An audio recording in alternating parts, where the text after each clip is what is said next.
I'm Avi Arditi from VOA Learning English. Welcome to this special Election Day edition of our Skype call-in show.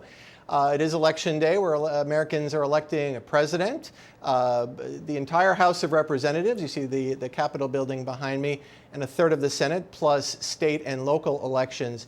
My colleague Carolyn Presutti from VOA News, who's normally with me when we do these shows in the studio, is actually in Boston covering the Romney campaign. Hi, Carolyn.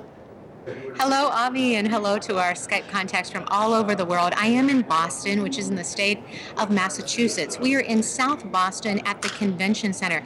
You can see behind me, I am currently in the Press Filing Center. At about 7 o'clock our time, which is about 5.5 hours from right now, this room will be filled with media of all types, radio, TV, internet, with reporters, and what they'll be doing is filing their stories for the outcome of election night. And as you can see right now, we have all kinds of huge monitors behind us. This one is on Fox News and this one is on CNN. In this very building is where Governor Mitt Romney will arrive once the polls close and once the election starts to firm up and it appears that we might get a winner. He will come to this building and he will go to the ballroom where he will address all of his supporters who are gathered here tonight. Either it will be a concession speech if he loses, or it will be a victory speech if he wins and he's named the next president of the United States. So you can tell here in Boston is where all the Republicans are gathered in hopes that their candidate wins the presidency tonight. So Avi, I know you have a lot of questions from our viewers all over the world. Let's get started on that. And first I should point out that your colleague Dan Robinson is covering President Obama from the Obama campaign headquarters in Chicago. Probably doing the same thing right now and getting ready for election night returns. Carolyn, I understand we have a caller on Skype from Tunisia. Hi. Great. You're on with Avi and Carolyn. I'll bring it. Yeah, how are you? Hi, can you hear us? Yes, good. I'm Yassin from Tunisia. From Tunisia. Hi, welcome. Welcome. What's your Thank question you very about the much. election? Are you following the news? Astonished. I'm just astonished because it's a very great moment. So it's one of the best day in America. So we appreciate there is many crowd of people. They celebrate maybe Obama. I didn't hear yet who won, but I think it's Obama. If I am clear, if I'm right. Well, we will know. I mean, this is. I'm going to hold up some of the newspapers. I'm going to hold them up to the camera here. You'll see some of the headlines, like on the Wall Street Journal, Decision Day in America. It's Decision Day from USA Today. New York Times, state by state, battle for presidency goes to voters. One more, Washington Post, now it's the voters' turn to speak. So we'll find out. It could be as soon as tonight. We will know the winner potentially, or it could take a little longer. Sometimes it takes longer to count the votes, but so now And that's what's so unique about the American way that we handle our elections. It truly is suspenseful until the very last vote is counted tonight, and all the different states call in their results, and we find out with the electoral votes who ends up winning the presidency. Very different than maybe other countries where you're calling from. And of course, Tunisia, with your changes, you have a very different way of your political methods too. Certainly. So now, Carolyn, actually, why don't you mentioned the electoral vote. Do you want to explain a little bit about how a president is elected? This is one thing that our Constitution sets down. It is not a popular vote that wins the presidency. So say if you live in Maine, one of our northern states, if you live in California, our western state, if most of the people in one state vote for a candidate, then that state's electoral votes go in to add up to see who will become the president. So let me give you some concrete examples. You know, we have what are called battleground states, and they each have a group of electoral votes. And it doesn't matter if you would take the entire population of the United States, and if you have more people vote for candidate A and less people vote for candidate B, it might not mean that candidate A would win. Instead, it depends on individual states, and those states that are rich with electoral votes, then that entire state would go towards the vote for that candidate. I know it's a bit confusing, and it's actually, you'll probably understand it better when you see the different readings from the states, how many electoral votes from each state go toward winning the presidency. Like Florida, that's our state to the south, has 29 votes. Ohio has 18. Virginia has 13. Wisconsin has 10. Colorado has 9. All those states that I mentioned and a couple more are called battleground states. They're swing states. Sometimes they vote Republican. Sometimes they vote Democrat. But they're very important to find out who becomes the president this time around. And we should 4 point years. out that there's the relationship between the population and the electoral vote, that each state has at least 3 electoral votes, one for each senator, and each state has 2 senators, and every state has at least 1 member of the House of Representatives, and the number of electoral votes equals the number of members of a state's congressional delegation. So California, the most populous state, is going to have many more electoral votes. And what is it? 48 of the 50 states, if you win the popular vote, you win all of the electoral votes. And there are 2 states where they're divided based on the congressional districts. It's a little confusing, but it has to do a little bit, with connected to population. Okay, and Carolyn, we have a caller now on Skype from Algeria. Hi, thanks for calling. I have heard through my activity on Facebook that Obama is going to make it lawful for gays to marry. And I wonder if this will affect negatively or positively the American society. I think she's asking if it reflects negatively or positively on America's population. Is that right? Because Obama was the first sitting president to come out publicly in favor of same-sex marriage. Right.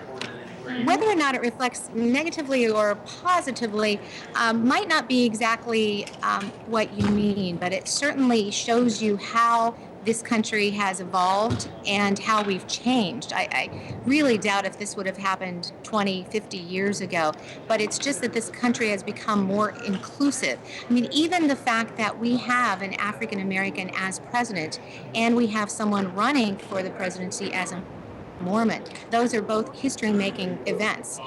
Never has that happened in our history. So I think that, again, gives you the idea of this country becoming more inclusive in its views. And Avi, do you agree? Well, we should point out that there are some states, I believe a few states, have ballot measures dealing with this question Maryland. of same-sex marriage, and a number of states have passed state constitutional amendments, barring same-sex marriage. There have been other movements to legalize it, and Carolyn, as you point out, the president did speak out in favor of it, and the first president to do that. But it's hard to know what effect that might have on the election or on the, as you say, the image of the U.S. So now I heard one political analyst say Americans are very much concerned about the economy, and they're so focused in this election that that's going to turn the election. That's what I hear, and the other causes this election cycle have kind of fallen by the wayside, that people are so focused on unemployment, economy, deficit, everything dealing with numbers. I know, Carolyn, this morning it was, we waited, my wife and I waited 45 minutes in line. This was 6 in the morning to vote. There was already a long line at our polling station, and it was freezing, but people wanted to vote, and Virginia is one of those swing states there that you referred to earlier. Could go either way, could have an important effect on the election, and it's one of the states where there'll be early returns coming in when the polls close at 7 o'clock tonight, one of the first states that might be reporting the results.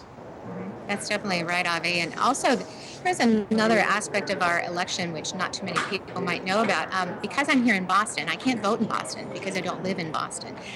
So I did early voting. And Friday, I went to a polling place in my county and went ahead and voted. And there was a long line then. I waited an hour and a half on Friday night to vote, but it was cut off at 9 p.m. Nobody could do any early voting after 9 p.m. And then everyone has to wait until Tuesday to vote. But in my state, Maryland, 1 million people already voted before election day. And that's something new. Avi, when you and I were young, nobody could early vote. You voted by absentee, but you couldn't go in person to a polling place to vote. So that's another idea of how we're changing with the times, people's schedules, people traveling all over the world.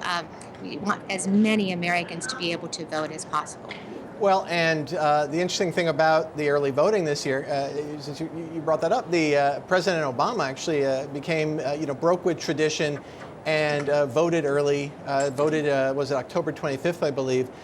He was in his hometown of Chicago, and he went to vote. I believe you're with the Romneys. The Romneys voted this morning. Is that right?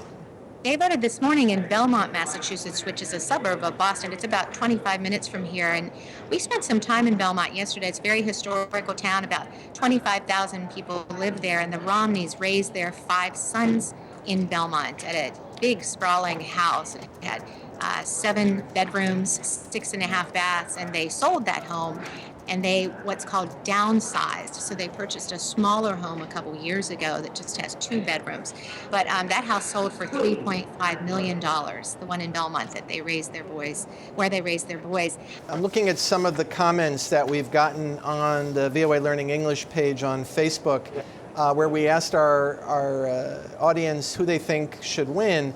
And Mohammed Mahamoud Farah wrote that he thinks President Obama will win, and he said, here are the reasons. Since Obama came to the White House, the U.S. economy has recovered. 2, he managed to withdraw troops from Iraq, and 3, he still has a lot of supporters.